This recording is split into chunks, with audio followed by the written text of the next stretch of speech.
Hey, everybody, welcome back to the show. As always, this is your inside track to success. I am your host, Stewart Kraintz.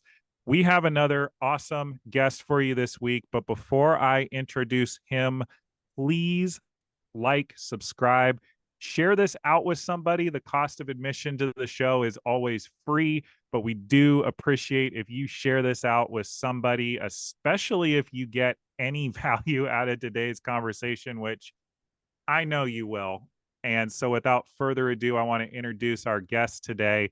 He is somebody that I actually have looked up to a lot in my own journey, both in personal development, but in getting started as a coach. He has been someone I have leaned on time and time again for ideas, suggestions, even just best practices and getting things going. He is the founder of the No Label Defines Me movement and is also on a mission to eradicate loneliness. And I'm super excited to have him on the show today, especially given this time of year. And without further ado, I want to welcome Nathan Todd on the show. How are you, Nathan? Man, it is a great, cold, dreary day outside. Um, but you mentioned eradicating loneliness, and I love to say that it happens one conversation at a time. So just us coming on and doing the show, man, we are on my mission for sure. Beautiful. And again, super stoked that you're here. And I'm just going to own it. Like, I have historically been someone who is maybe able to create a lot of like small talk with people, like little kind of surface level relationships with people. But I would love to kind of hear in your own words as the expert, like, how do people find themselves in a state of loneliness, and really like what causes it, and how can people shift that for themselves? Yeah, man, what a great question to kick it off. So, how do people find themselves in loneliness? They just end up there, man. It Mhm. it's like a long time ago, I was on an airplane and I had no Wi-Fi and I was just writing in my notes and I compared it to the Foot Clan. Ooh, okay. All of a sudden, you're standing there. Let's just say you're in the middle of a room, and then boom, you're surrounded by all these people that you didn't see that came out of the shadows. I really think that is kind of how loneliness hits people. Like one of the first things that I have people do is actually identify loneliness.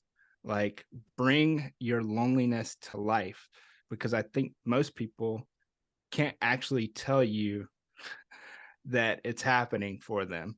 It's just this feeling. They know that something's going on, but they really don't know what it is.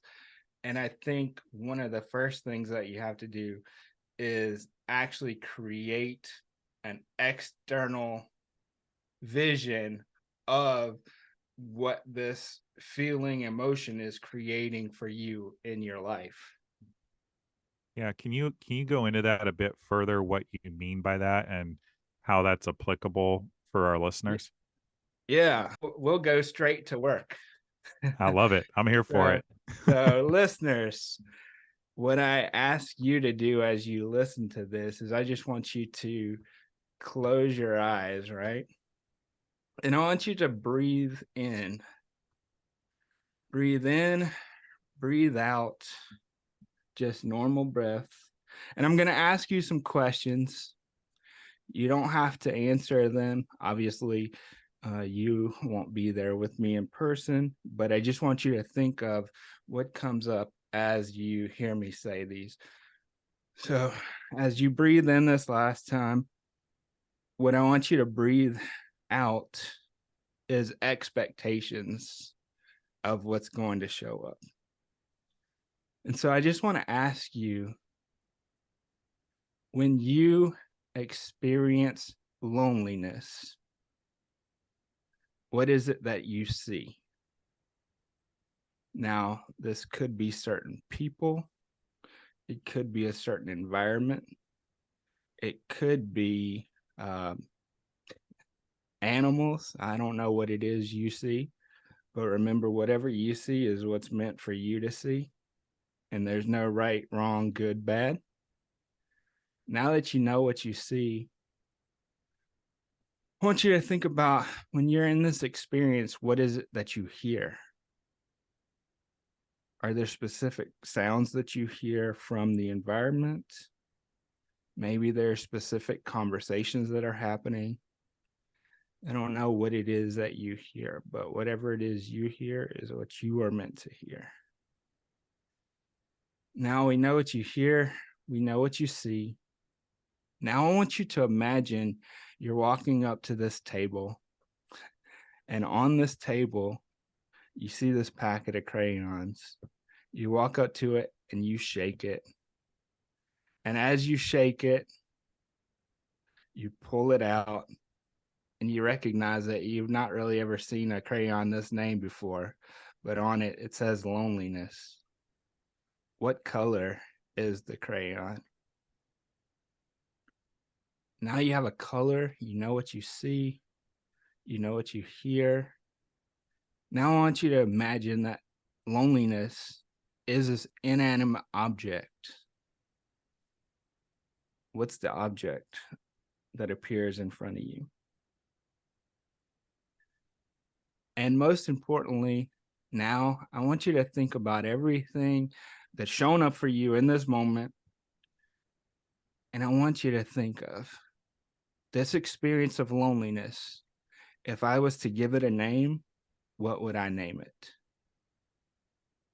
And then just take in some breaths. And then when you're ready, you can open your eyes and come back to the room. Wow. Am I able to share with you and the audience what came up for me in doing that with you? Yeah, you can share whatever it is you want. So the vision that I had for loneliness was is almost like I was a little kid again, and like a pretty little kid, like maybe kindergarten, like after school daycare, all the big kids having fun over there separately from me. The color I came up with was kind of like this grayish brown, like a muted gray brown, just a really disgusting color. And it was just the object, the inanimate object. It was like a building block, like a cube, but it was that same ugly brownish gray color, like no feelings, no, like nothing remarkable about it, just the ugly gray color. Yeah. And what was the name that showed up when you had to name this experience? Mm. It wasn't like a one word name, but it was kind of like the feeling of I'm not good enough. Like the cool people are all over there. Does that make sense? Yeah. So, okay. If that experience, you could, just from what I heard you say, your experience could be called the cool people. Ooh, okay. Gotcha. So what creates loneliness in your life is the idea of the cool people. Wow. I get And it. and so when I do this with people who are running through my program, I tell you, take out 2 sheets of paper. Hmm. Then, as you're going through and you're gathering this information and this vision is coming to you, after you're finished, I have you create that vision on that sheet of paper. So, okay, now we know for you, there'd be a lot of gray, brown, there'd be cool people and a nasty looking block, right? So now you actually took that out of your mind and you have a visual representation. Now I want you to close your eyes again and we'll complete Yeah. the whole process. All right. So just breathe and breathe in one time. And as you breathe out, what I want you to breathe out is the experience that you just had with loneliness. Now, as you're breathing, I want you to embody the feeling of connection. I want you to think about when you feel the most connected and the feeling of connection, what is it that you see? Remember, it could be anything that comes up. There's no right, wrong, good, bad. What comes up is meant for you.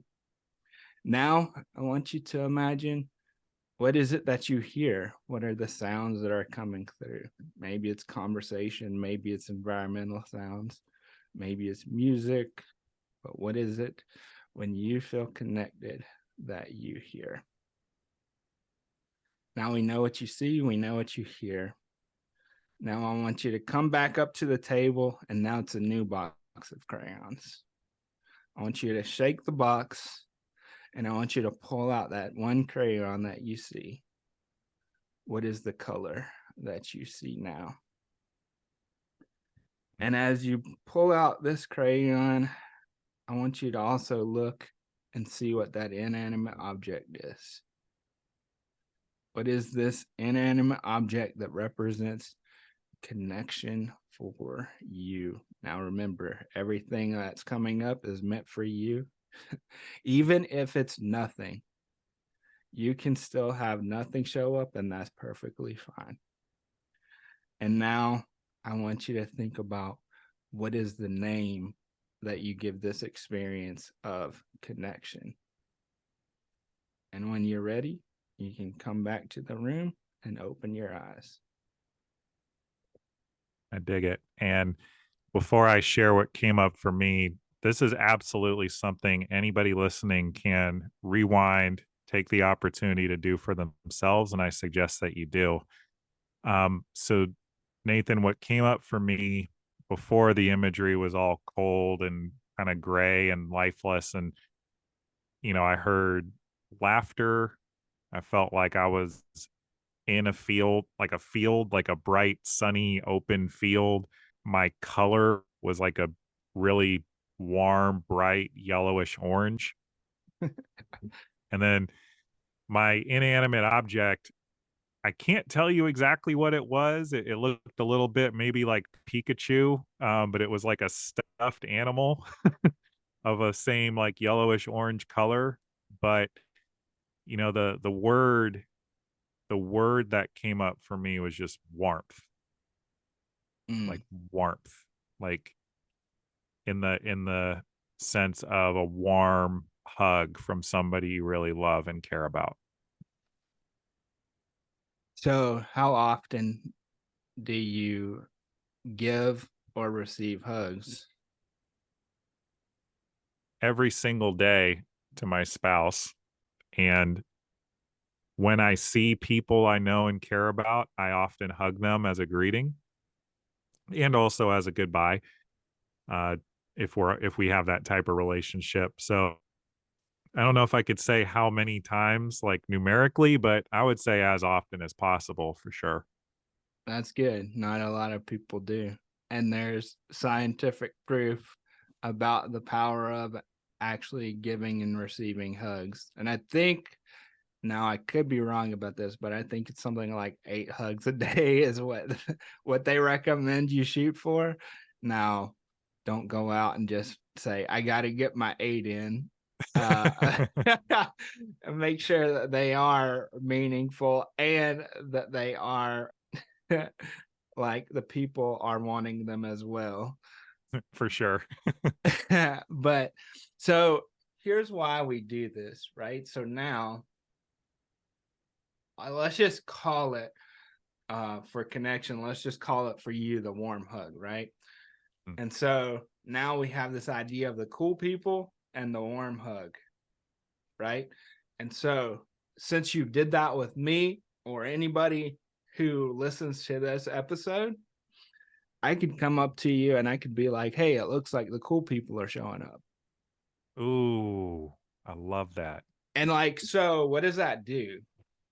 Because a lot of times when someone's experiencing loneliness, they feel like a burden Mhm. and they don't have the skills in the moment to communicate what is actually happening. And so that's a way to say, hey, I see you, and nobody else has to know what we're talking about. I dig that. I really dig that. And you know what we're doing here, folks. I know that this type of thing has been described on other episodes. It's an opportunity to give and receive feedback on how we're showing up in the world, and so this is kind of like a code that Nathan has basically described or created for me here in this conversation. Where am I showing up like with the cool people, or am I showing up as the warm hug? And Yeah. I think that this is an amazing, powerful exercise, and I strongly encourage anybody listening to this to take it on for themselves. And, it only took 5, 6 minutes for us to run through in its entirety, and we went slow so we could explain it for you guys. So, thank you, first of all, Nathan, for leading us through that. A question I have for you, I'm personally on this journey with this podcast. Obviously, I'm chronically in a place of meeting people, networking, so to speak, in quotes, which I know gets treated like a four-letter word in our society. How do you, in the people that you coach, how do you support them or coach them into getting outside of their comfort zones and being being the people that are creating the connections that they want in their lives? So, first and foremost, everyone that I've coached to this point already knew had an amazing amount of trust with me. Mhm, And I never took that or take that lightly. mhm, Um, but I also, somebody explained it really well on a men's call I had the other day. And they were like, I just know that you care about me. I know that you care about me, and you still hold my ass accountable for what I said I wanted to do. And so, how do I do that? I hold firm myself as the coach in saying, hey, this is what you said you wanted to do. And I can see something that you can't see. So I'm going to hold that vision for you. And I'm not going to let you keep running away from, yeah, this is what I said. This is what I committed to doing. Um, and so this one guy, we were working on something, and he kept coming back with the same story, the same mhm. working through the thing. And he's like, yeah, everybody keeps telling me the same thing. Everybody keeps showing back with the same feedback. Because every group, I do group coaching, right? So there's at least 8 of us in the container minus me.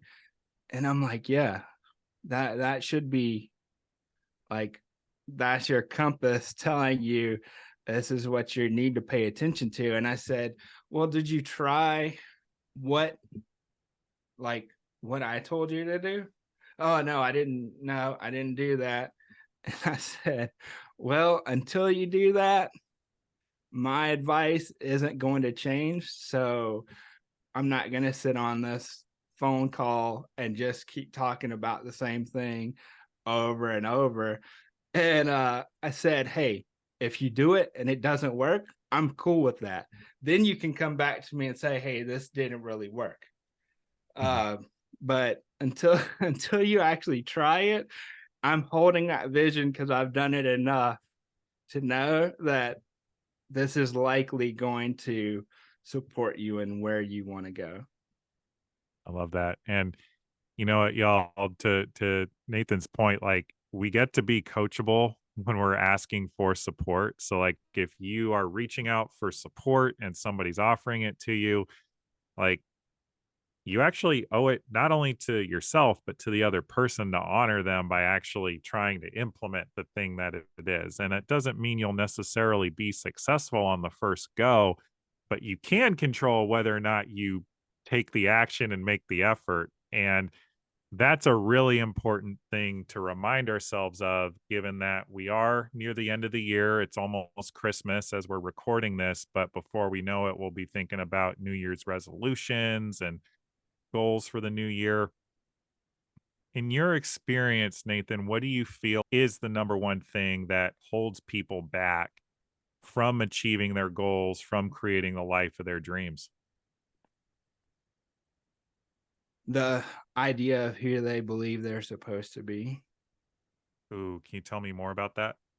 Yeah, I think that as you said in the intro, right, the no label defines me movement. I think the number one label that holds us back is the idea that we have of ourselves based on our parents, based on our siblings, based on our friends, based on society. And so the number one thing that holds anybody back is this idea that I'm required to show up this way Mhm. because so and so expects me to. Sure. And I would just say, I mean, that comes from not wanting to be abandoned. And so I think that everybody has this fear of, if I don't do this, I'm going to be all alone. And yet, um, the thing about labels is the number one predictor of loneliness, because people often say, well, Nathan, if I just get in this relationship, or I have more friends, that's my cure. And I'm like, nah, that's that's not how this works. I don't even care what the other experts and all the doctors say. My thing is, this is a identity issue. It's not a relationship issue. So every issue that you have in your life is an identity issue. Yeah. And just to make sure I'm hearing it correctly so that the listeners are hearing it correctly, the identity issue is based on how you believe yourself and to be, and holding that as the truth about you. Is that correct? Yeah. Yeah. Okay. So you can't, so you have this idea of who you are supposed to be. And depending on whose idea that is, right? Yeah. Because we have so many different identities as human beings, because like I have an expectation of how I'm supposed to show up in this role that we're playing right now with each other, right? And so, but if it's not based on who I truly am, then it gets really tiring to try and figure out exactly who somebody else wants me to be, when that idea is always changing and I don't know that it's changing. Mm, yeah. So the goalpost is always changing, and how much of my identity in that scenario is based on assumptions that I never even asked the question for. Yeah. Oh, so good. If I can just share an example from my life about what you're talking about. When I was in my 20s, I was working in the sports industry. The listeners know this, but I bounced around all over the country working for different baseball teams. Eventually was at the New York Yankees, and I was absolutely at a crossroads with myself in terms of trying to be this thing, this person to fit this specific role at this specific organization that just was not who I am, or who I was at the time. And it's not who I am now, just for clarity.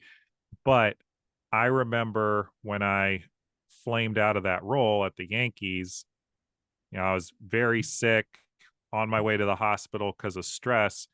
I remember sitting in a bar across the street from Yankee Stadium, all of my stuff in these like tote bags because I had 5 minutes to empty out my desk, calling my dad, crying, not because I was sad I lost the job, but because I was so attached to this image of myself.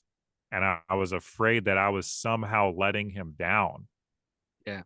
And he couldn't have cared less. But it's like, I wanted to share that story because it's illustrative of the unfair boxes we put ourselves in because we put these labels on ourselves.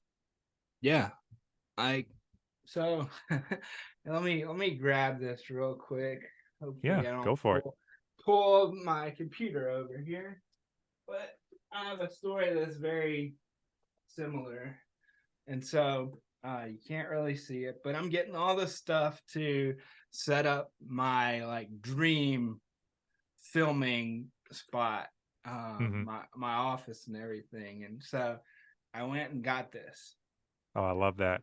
Now, for those of you who can't see what it is, it's an Atlanta Falcons old school 1980s football helmet. Here's the thing, I fucking hate the Falcons.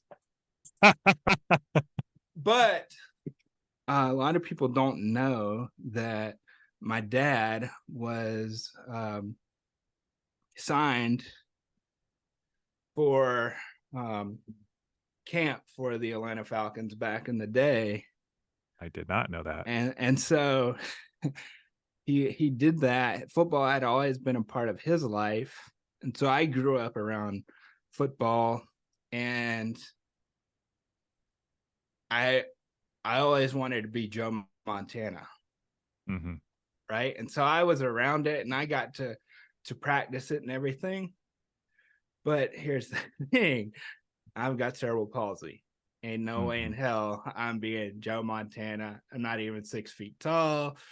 But there was this idea that I wanted to be this for because I saw it as what I was supposed to do. Sure.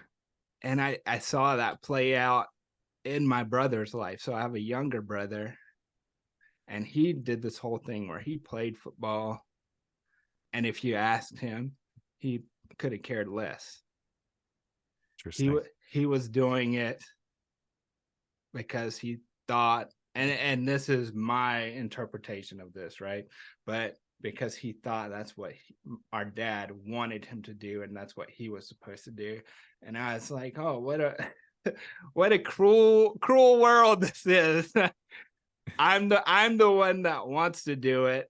I'm not able to do it. He's physically able to do it, and yet he wants nothing to do with this. But so I got this for my office to remind me that, hey, I have the genes of a professional athlete within me, and there are so many things that come along with that have nothing to do with my physical capabilities. Hmm. So I think that's a way to be able to use some of those labels that we have as drivers, even if they're the negative, quote, negative ones as well. Yeah. Yeah. And it's interesting that, you're using an Atlanta Falcons helmet as a totem. And thank you for sharing that story, by the way. Similarly, I keep little mementos like that for similar reasons as little visual cues to motivate myself and remind myself of who I am. And I have my name badge from Yankee Stadium. It just says Stewart. It has a big old New York Yankees logo on it. And I keep it around because it's very austere looking. It has a very like prim and proper approach. And that's just not who I am. But it's a reminder of where I can allow myself to go if I'm not paying attention to how I'm being and showing up in a world Yeah. that is authentic to who I am. And I'm curious what your thoughts are for anyone listening to this on how they can lean into authenticity for themselves in their lives, their relationships, so on and so forth. Yeah. So this is gonna be a episode full of exercises. I'm making everybody work. So It's all good. If you need me to here, do it with you, I got you. yeah. This one you don't need to really. You can do it later. But what I want you to do, if you're listening, is take out a sheet of paper, and I want you to split it in half. And I just want you to think about and take 5 minutes to do this and think about who it is you believe that you're supposed to be, right? Mhm, And that goes on one side. And then after you're that 5 minutes and you've got all these ideas listed, I want you to go to the other side and I want you to pretend you're that little kid that you used to be and you're going on a family road trip where maybe your dad's like out on the side of the road looking at the atlas and you're like, on a road trip, you're asking, well, are we there yet? But I want you to think about when you would always ask, well, why is that the case? Like we always ask why, right? mhm, So after you have that list of your identities, I want you to ask why for each one. So mhm, why do I believe this is who I'm supposed to be? Right? And then you come up with what shows up for you. Then I want you to do it again. Well, okay, so this is what showed up for me. Why do I believe that? And I think a lot of it is just how far down the why can you get until you get to the real answer of, oh, man, there's a lot attached to why I believe that I'm supposed to be this person. And so now I'm ready to let that go because that's weighing me down. mhm. And how do you suggest people begin that process of letting it go? One thing that's helped me is taking time to be outside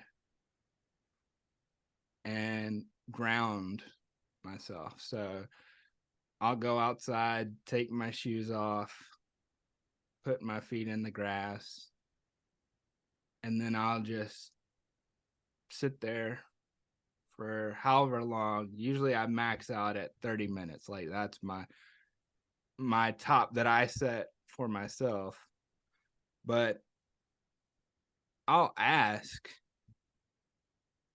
like why is this showing up for me? Why is this specific Mhm, thing showing up for me? Then I'll just shut up and see what shows up. And I've found in just asking and then letting what comes come, it's more easy to be like, well, that doesn't make sense. Like, okay, I understand this now. So now I get it to choose. Well, I really don't want that. So I'm going to choose something different. And, you know, I'll often think I had all these goals and I still have goals, but I think that's what fucks people up. mhm, I think goals fuck people up because there's an attachment to those goals. mhm, Like, and nobody really spends time to talk about the attachment that's created. So what I do is I look at my goals and I say, am I okay if none of this ever happens? Am I yeah, okay if I never speak on the School of Greatness or speak at Summit of Greatness or speak on conference stages?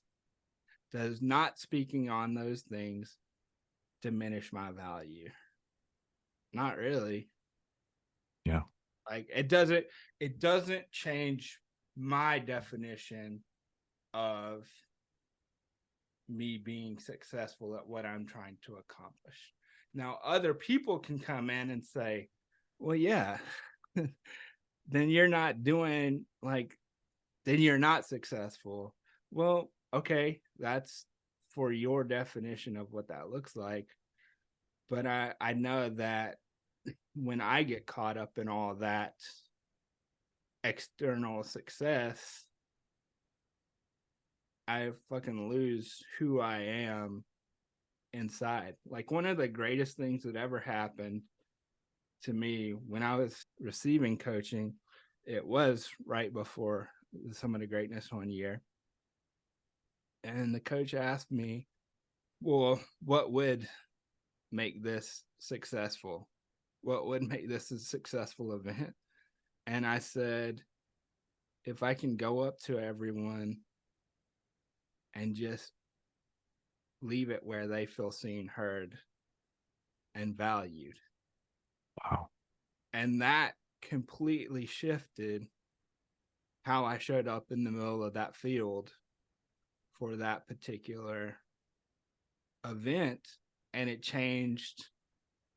I was able to be more present because I wasn't attached to looking good. I was attached to being present. I love that.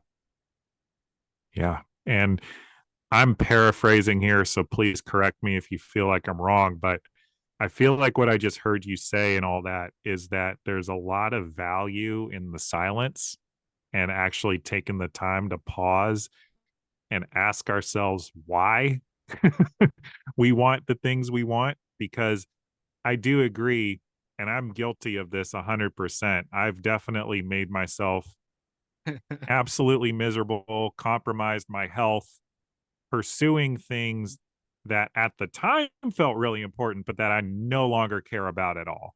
And, I just am willing to believe most people listening to this could probably agree that they themselves have done that as well if they really think about it. And what I also heard you say, Nathan, is that it's important to be both attached enough to what you're up to so that you show up and do the work to actually make the thing happen, but that you don't attach so much of your self-worth to it that it doesn't wreck you if you don't get there.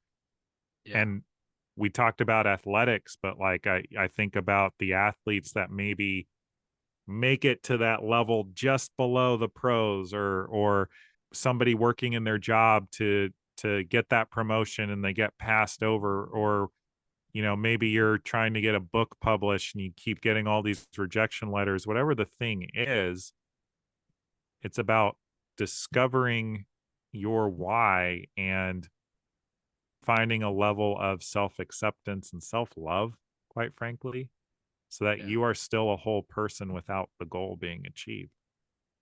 It's a really powerful statement. Yeah. And, you know, we are getting close to the new year. And it's absolutely a time that I hate in the year. And it's because of how much is put out there about goals and resolutions and all that. And my approach to that is very different than, like, a lot of times people say dream big, dream past all the stuff, you'll land in the stars, blah, blah, blah.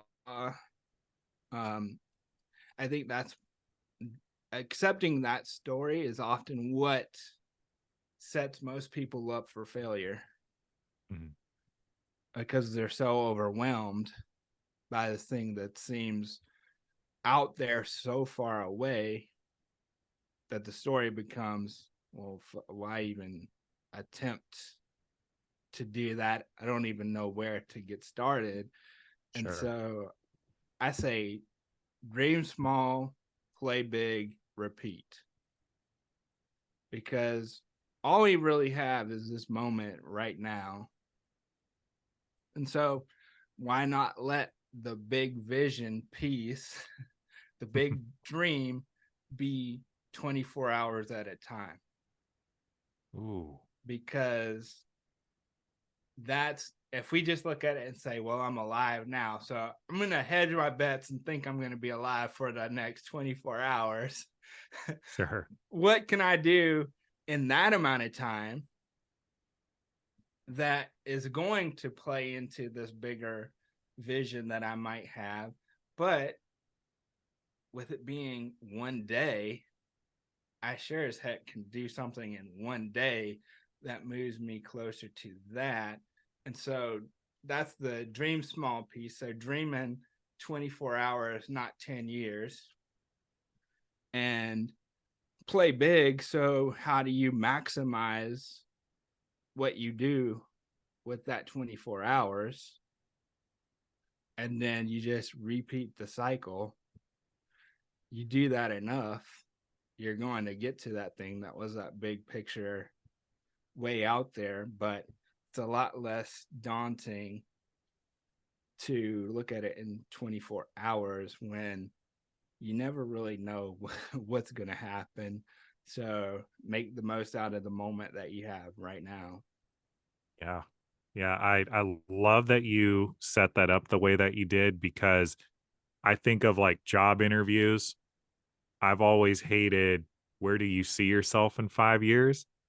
Like, I don't know where I'm going to be in 5 weeks necessarily, like roughly the same person, but I'll have new ideas, new inputs. I'll meet new people. My circumstances are going to change. I love that you broke it down to dream small, but play big, because I think something that I focus on in the coaching I do all the time is, okay, you have the goal. Are you taking the actions that are actually going to get you there? And by Yeah. breaking it down like that, it focuses it on the doing, but still having a North Star. It's awesome Yeah. stuff. And if you break it down that way, I think another thing that I'm really starting to focus on is like what's required of me to say no to.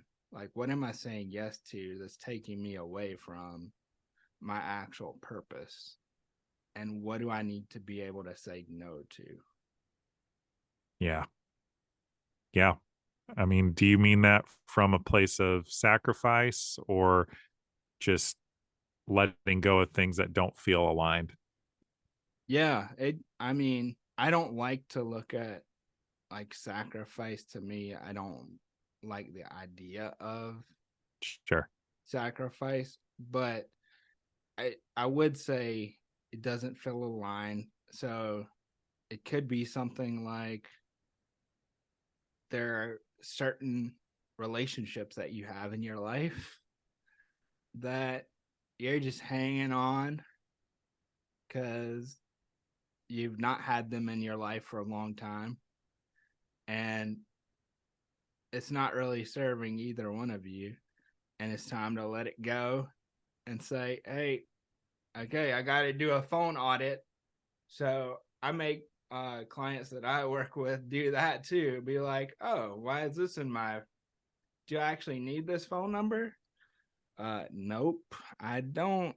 I don't see Hmm. this. And people will be like, well, you never know what will happen. I'm like, well, if it's meant to come back around, it's going to figure out a way to come back around.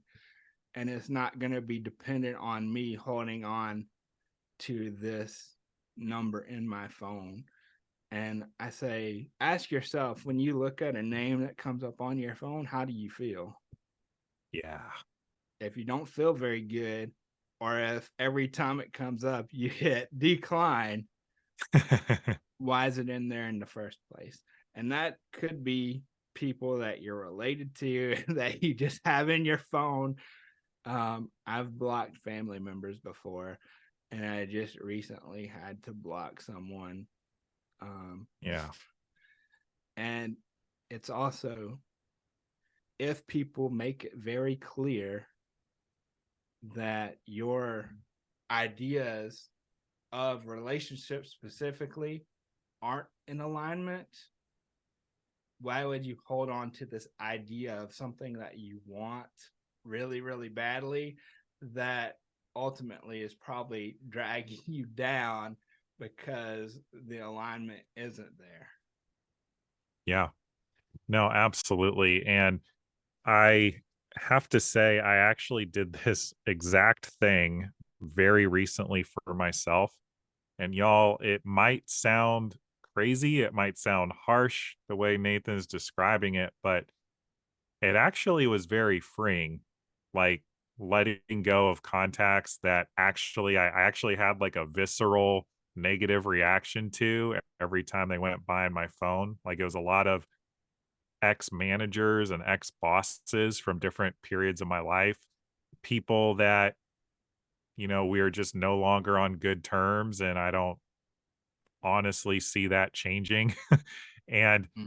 I think to Nathan's point specifically, like we have enough ways to get in contact with one another through all the apps on our phone that if you let go of a phone number and you actually need to get back in touch with that person, you'll figure out a way if it's meant to be. And, I cannot recommend it enough just that type of hygiene with the clutter and the energy that gets created by clearing that out for yourself, for sure. Yeah.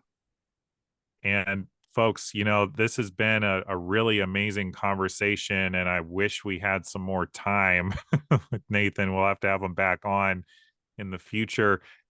Nathan, what are the best ways for people to get in contact with you, continue the conversation with you, look into the coaching that you provide? Yeah, so there are a couple ways. Number one, follow me on Instagram. That's probably where I'm most active, and that's at the real Nathan Todd. But I'm super excited right now because one of the things that myself and my partner, Dr. Michelle Finan, are doing is we're working specifically with men with disabilities because men with disabilities need community. So if you're a man with a disability who knows you want community and you want support, go to theselfassuredman.com and get connected with us because we'd love to have you be a part of our growing community. And folks, we will make sure that all of Nathan's contact info is made readily available in the descriptions and in the show notes so that it's really only a click away for you to continue the conversation with him.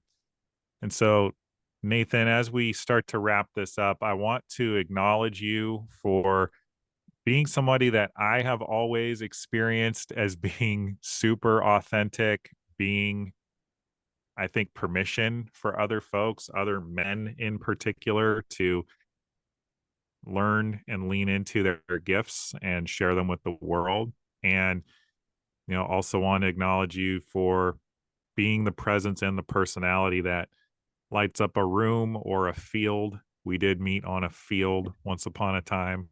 Yeah. And as we start to head out, I just want to ask you this question. What are you acknowledging yourself for today? Oh man. First, I think I felt that, and I think that that's something that we don't do enough of is acknowledge people in our lives. So I appreciate that. And so, what am I acknowledging myself for? I am acknowledging myself for the willingness to take difficult yet required action Mhm. to create more freedom and be who I believe I'm meant to be in my life. I love that. I acknowledge you for that as well. And folks, please follow Nathan's lead. Continue to take those actions towards your goals, towards your dreams. Yes, we are the sole and uncontested authors of our lives, but no one's going to write it for us. You do actually get to pick up the pen and get going. So Y'all, this has been another episode of Your Inside Track to Success. As always, I am your host, Stewart Kraintz. Again, please please subscribe. If you are catching this on Spotify, please give it a 5-star review. It just helps conversations like this one with Nathan become more relevant in the search functions over there. And again, we will catch you all next week with another episode. See you then.